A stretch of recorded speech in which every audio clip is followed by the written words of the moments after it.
relationships. No matter if they're online, over the phone, someone left for Europe for a while, or you just live a few too many towns away.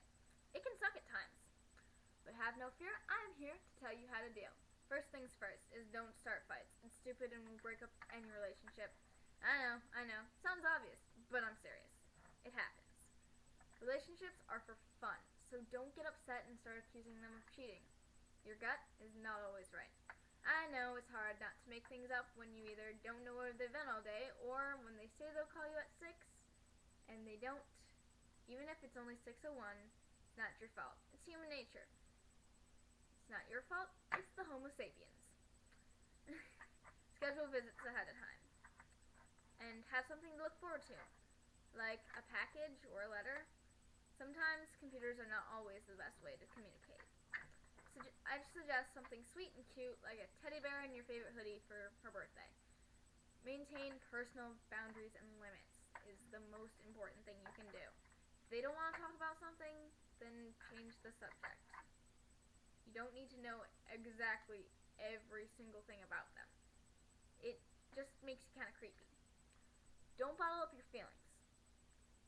Even if those feelings are a little negative, still share them. Ask questions. It's important and gets you to know them better. And by questions, I do mean like, what's your favorite sport? You Patriots fan? You New York Yankees fan? Buffalo Bills? Yeah, those kind of questions. And as you progress into the relationship, then you can go into the, how do you like it? Really? Like it that way? Oh yeah. Exactly. Now let's talk about sex. If you plan on having sex, or maybe not, you're still gonna have to bring up the subject to consider that. And if you do want to have sex during the relationship, then sex is gonna be a little different. More like a lot different. Like dildo and fleshlight. Different. And usually men needs a visual reference. Now I'm not saying pull out the nudes right away. First, ask your partner what they're comfortable with. And what they want to discover about both of you. And don't forget that you're part of this relationship too. And if you don't feel comfortable with it, then don't do it. Now, if you both agree to try new things, then using webcams is probably easiest. No having to hold the camera or anything, and you can see each other live, which is the best part. Now, you can get a cheap $8 one.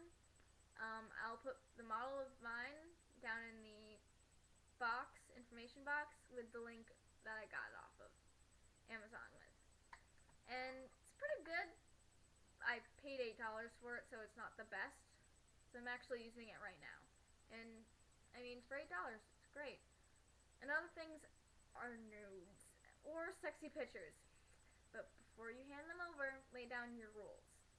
Like, no showing them to your friends, or use a flash drive for in case you use the same computer as one of your friends, or your cousin, or your sister, or your brother, or your parents.